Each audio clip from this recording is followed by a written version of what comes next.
Само за струја. И што направивте као советник и како заменик на градоначалник да се намалат тие трошоци? Не знам што би можел да направам јас. Да ги исклучам пумпите. Јас ги гласав сите програми, пробував инвестициони развините да точно е дека синдикатите бараат и треба да бараат.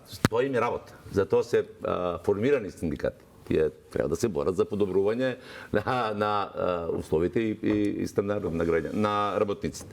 Да. Но постои економски совет. И постои уште една работа која се вика закон. Така е. И според тој закон, минималната плата се усогласува 2 пати годишно. Така е. Со минималните трошоци. Значи тука веќе и ми се чини дека до крај, ако сме чести, и премиерот и владата соопшти дека ќе го почитуваат секој договор што ќе биде постигнат меѓу работодавачите и синдикатите. Откако го укина колективниот договор. Се така функционира сега. Во овој момент така функционира сега. Откако, али вака функционира, вака е работава. Така стојат работиве. И ќе има зголемување на минималната плата во март. Според закон, ако пред тоа, во економскиот совет, каде што се представниците на трите групи, не се договорат поинаку. Не е проблем тоа што го кажувате, не е спорно, не е дека не се согласувам со вас. Збориме од политички наратив кој што оваа власт го имала пред граѓаните врз основа на кој што ја добил довербата. Значи, оние ако идеолошко го ќе видите, ВМРО е нели десничарска партија или сега не знам, центар десно, нешто шчетаат, шараат новце. Во нивната кампања и нели рушењето на претходната власт, главна нота беше ставена на социјалниот статус на граѓаните и на работникот. Сега од практицирањето на власта гледаме дека не се прави доволно на овие конкретно да ве прашам. Добро, што вие би направиле? Океј, ја прифаќам дека вие сте незадоволен како граѓани и како политичка опција. Што вие би направиле Трановски? Можеби. Што сметате дека можеш, а не се направи? Што ви кажам, господинот Бислимовски кажа точно се гледат не само за цената на струјата да почнеме прво. Значи треба да ги видиме бројките. Ако господинот Бислимовски точно ги наведе таму во кој блок колку граѓани и колку поскапувања. Ја мислам дека пред емисијава си запишав тука, можам и да ги кажам само накратко, баш убаво ќе видите дека станува збор за недостаток негде околу 1 милион евра месечно, што плюс ќе падне на терет на граѓаните. Значи на годишно ниво цирка е негде од 12 до 15 милиони евра. Мандат на една влада е 4 години. 4 години по 15 милиони евра, ако не може оваа влада да може да се снајде, да го субвенционира овој ценовен шок за граѓаните, ме разбирате? Значи тоа се 60 милиони евра за 4 години. Треба да размислувате, тогаш треба да внимавате што им ветувате на граѓаните. Реалисти, да бидете реални и повеќе да не се занимаваме со басни и со бајки. Ова е една од пореалните и поболните работи кои што ги удира луѓето по џебот. Да не зборуваме за оние емотивни национални интереси за кои што се мачкаа очите и ушите на граѓаните. Името ќе го вратиме. Значи мене ми е многу јасно. Само ви кажам, 517 по 517.000 домакинства се во првиот блок, 57 денари, тоа се 30 милиони. 170.000 во вториот блок по 70 денари, тоа ви е 12 милиони денари. 14.000 домакинства ви се во третиот блок од 370 денари покачување, тоа ви се 5,5 милиона и последниот 4.400 домакинства по 900 денари. 900 денари покачување сметка. За 4 милиона денари. За четвртата група. Да, за нешто. За тие. Не, ама па се сведува на обвинување, тоа ми е проблем. Не е обвинување, тоа е Бислимовски образложи зошто мора да биде. Значи, колку пари им фалат на овие три правни ентитети кои што ја третираат енергетиката кај нас. Вие како сериозен чинител на владата, ако сте им ветувале на граѓаните дека нема да ја поскапувате струјата, не треба да ја поскапувате по цена на 60 милиони евра за 4 години. Добро. За милиарда земавме од Унгарија, нели кредит, за шо убаво ги потрошивме. Ова барем можевме да го престепнеме. Има многу едноставен одговор за сите ваши дилеми. Кому граѓаните и гласачите му веруваат? И тоа се проверува на избори. И таму добивате или потврдено ова што го тврдите, или потврдено ова што го тврдите, или ви кажуваат, знаете што, вие од прилика Вие добро кажувате, ама вие боле лажат. Не, јас не оперирам со термини лажат или не лажат. Тоа веќе работа на ако сакате и на домашно воспитување. Мислам дека е многу подобро да не се согласуваме околу некои работи. Но вистината е следна. граѓаните одлучуваат на крај. Кому му ја даваат довербата. И за 4 години, или за 2 години, или за 1 година, граѓаните го потврдуваат својот избор или не го потврдуваат.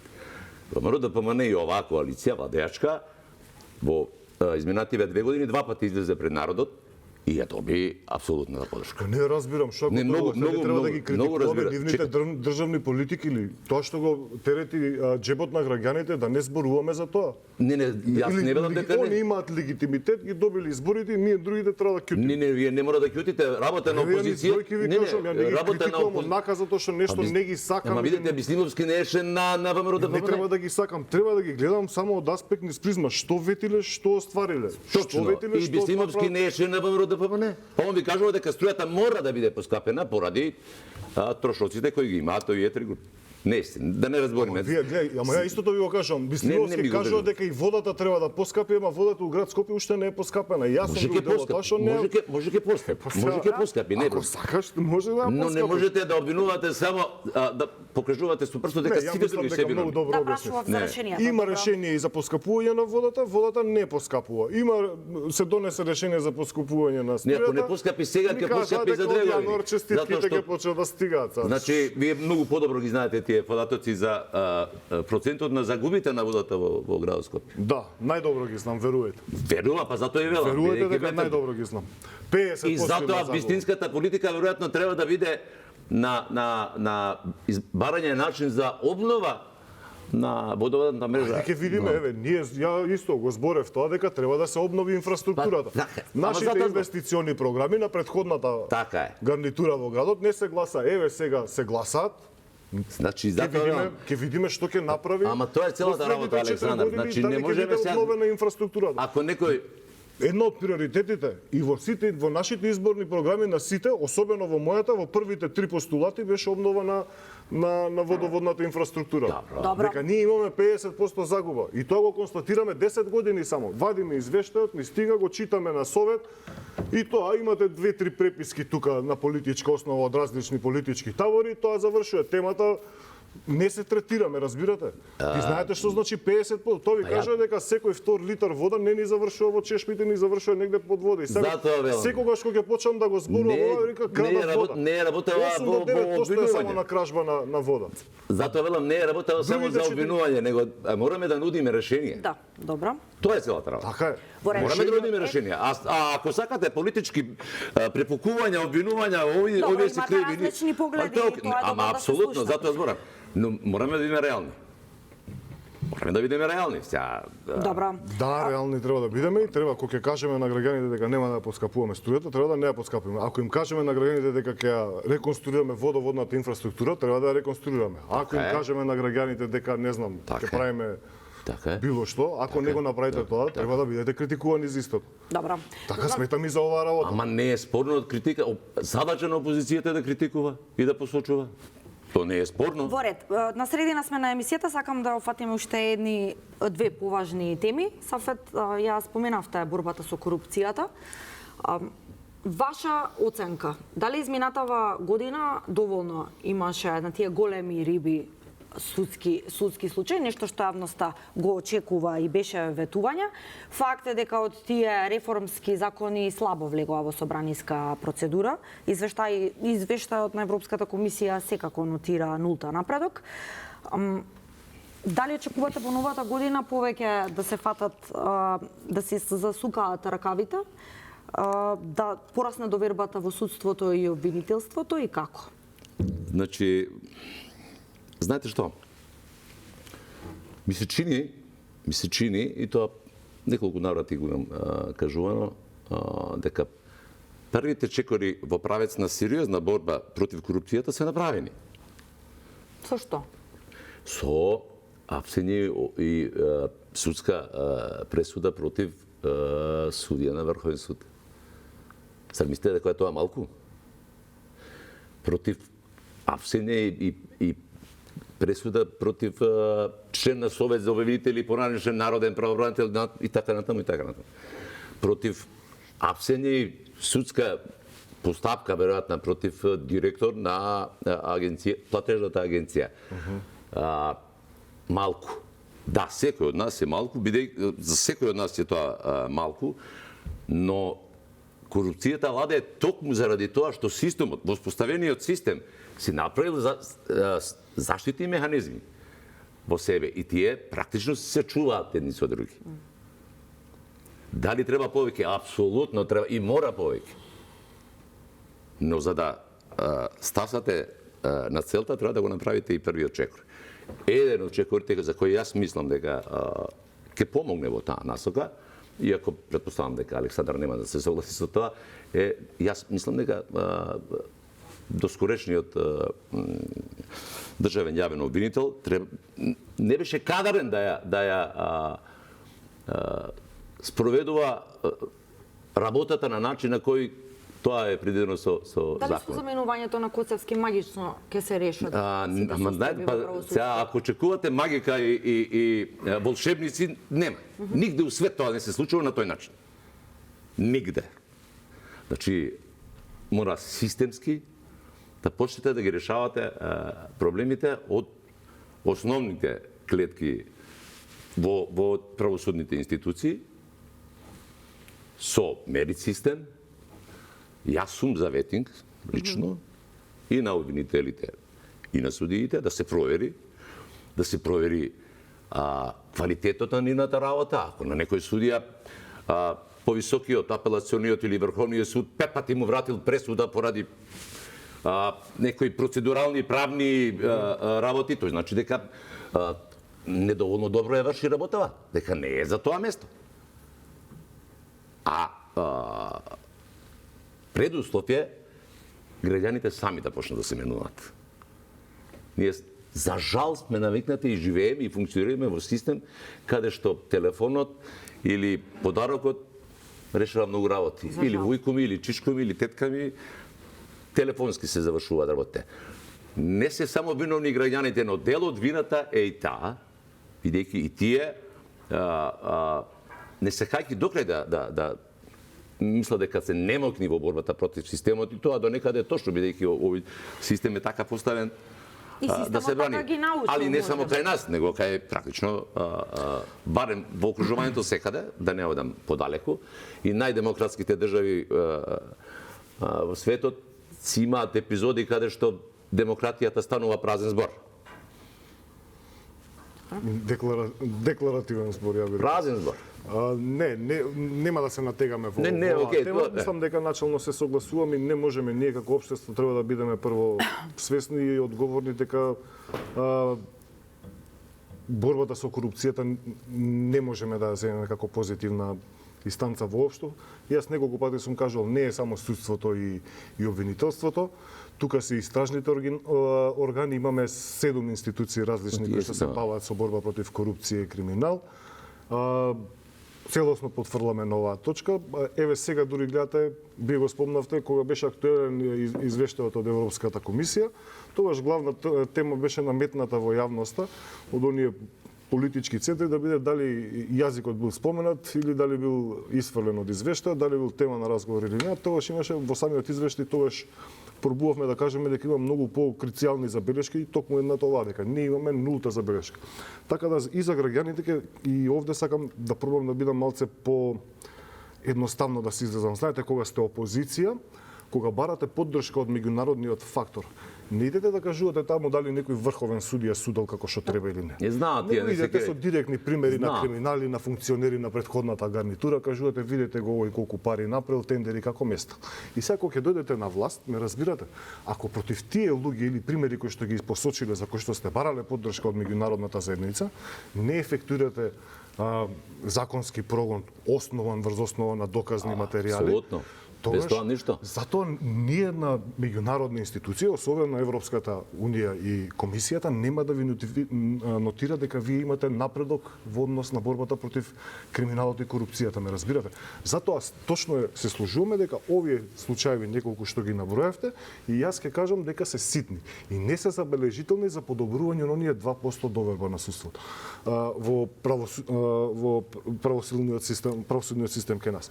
И кај нас ви кажам, кога зборуваме за недоверба, да не се ограничуваме само на судските инстанции и на обвинителството.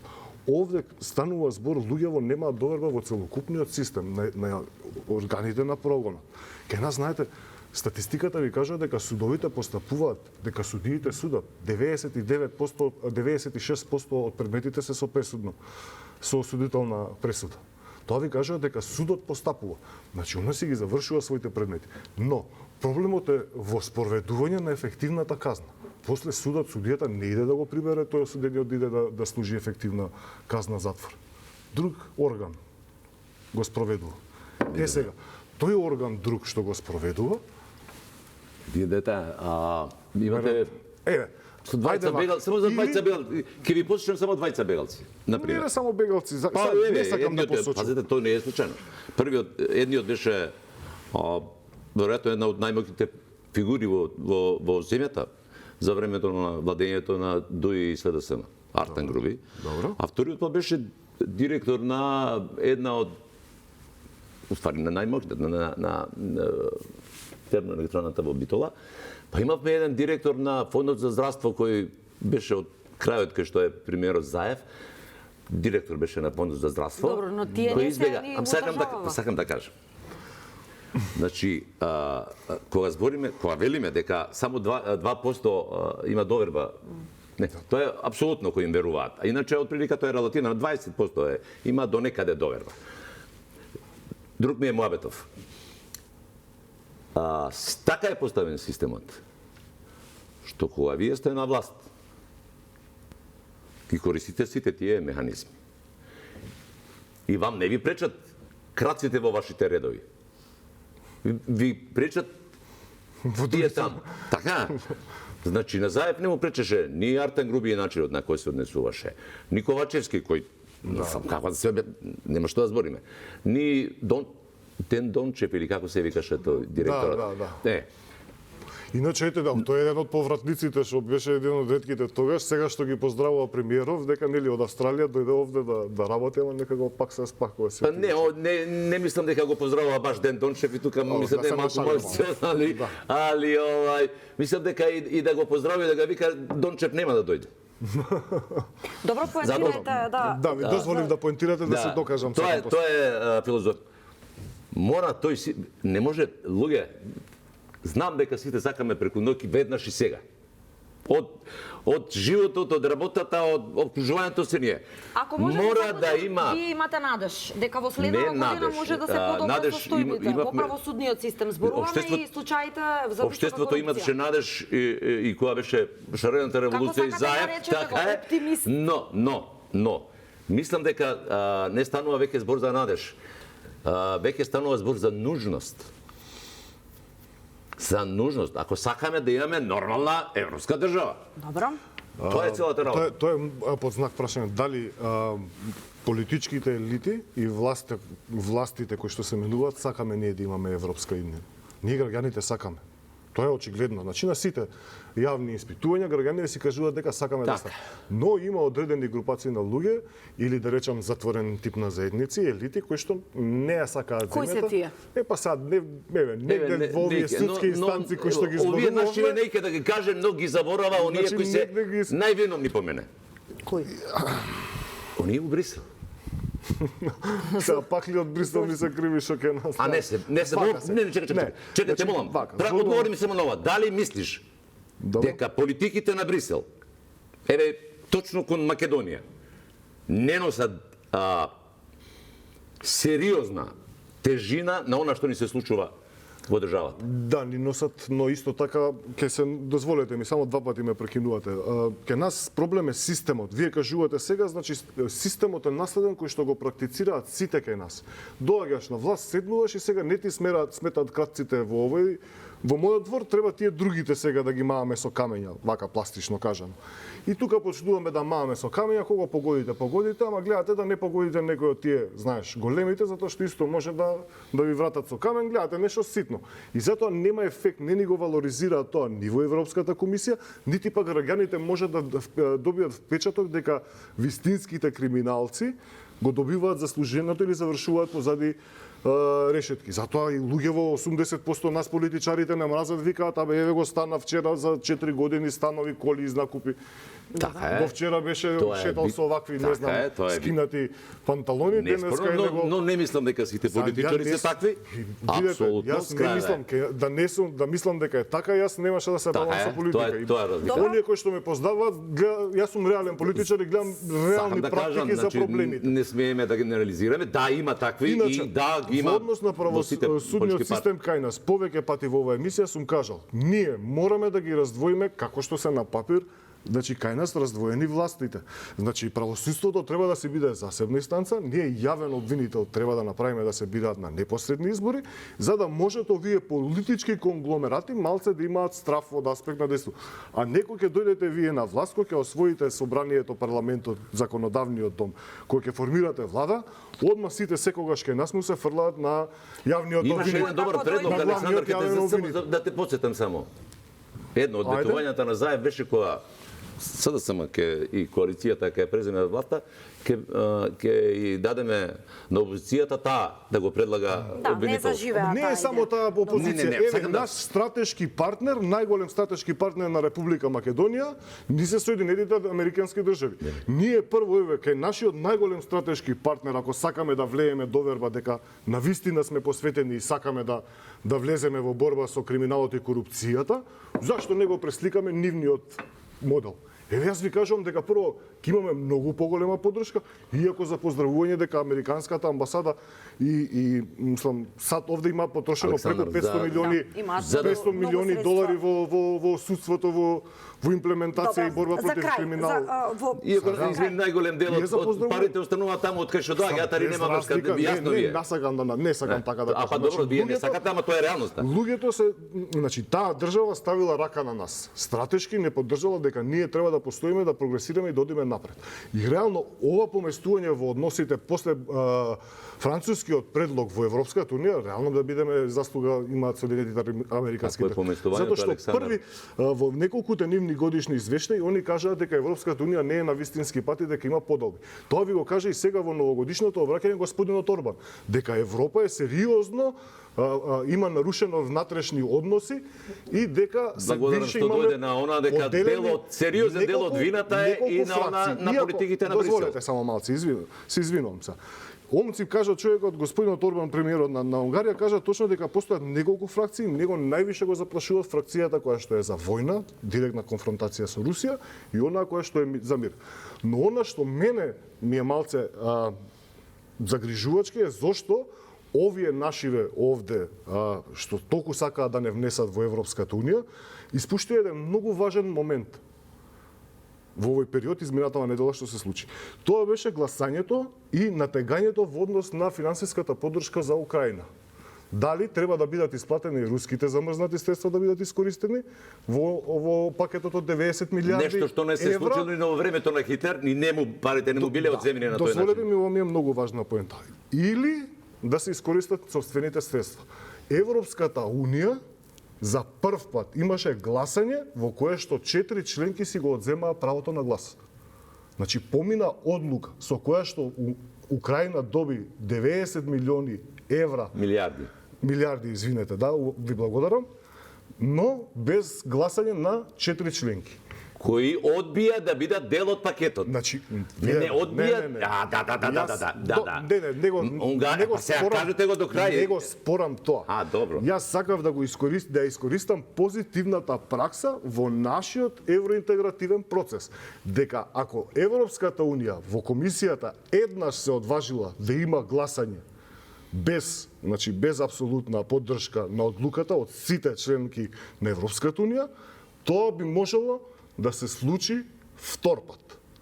И зошто вториот пат да не биде за Македонија? Точно. Браво, одлично. Значи кај нас тоа значи дека досегашната политика на владата не е лоша. Видете, значи, ова не е за политиката на владата, тоа е политиката на Европската унија, која што ние и владата и председателот државата имаат јасни позиции, ама не сега. Начекавме пенал, не шутиравме, господине. Имавме ние пенал кој ни го ветија. Него шутираше, никој не се појави на белата точка цела недела, јас го кажувам прв пат ова во јавност. Меркел, најмокниот човек во тоа време, вели Чекајте. Уште ова направете го. Јас зборам за вас, вие за мене. Морам да одјавувам. Не му верувате толку на Брисел. Не, јас сакав ние, нашите дипломати, дека оваа работа треба да експлоатират и да ја користат како позитивна пракса. И ја користат. Значи, ако еднаш Европската унија се одважила и некои мокници, дали логично или нелогично се повлекле, си го одземале своето право на глас, тогаш може и некоја друга одлука во блиска иднина да помине и исти некои други држави членки на Европската унија да си го одземат, да не гласаат или да си го повлечат право на глас. Не, кафето е позната тактика. Ако имаме ние полза од тоа, ви кажувам. Кафето е позната тактика, да. Ви благодарам и на двајцата што бевте дел од последното издание за 2025. Секако ќе ви посакам среќни празници и секоја добро. А и вам, почитувани, ќе ви се заблагодарам за довербата. Секако ќе се видиме во новата година, повторно со нови гости. Секако само вистина останува. Ќе ви посакам среќни празници и секоја добро. Имајте пријатен викенд. Поздрав!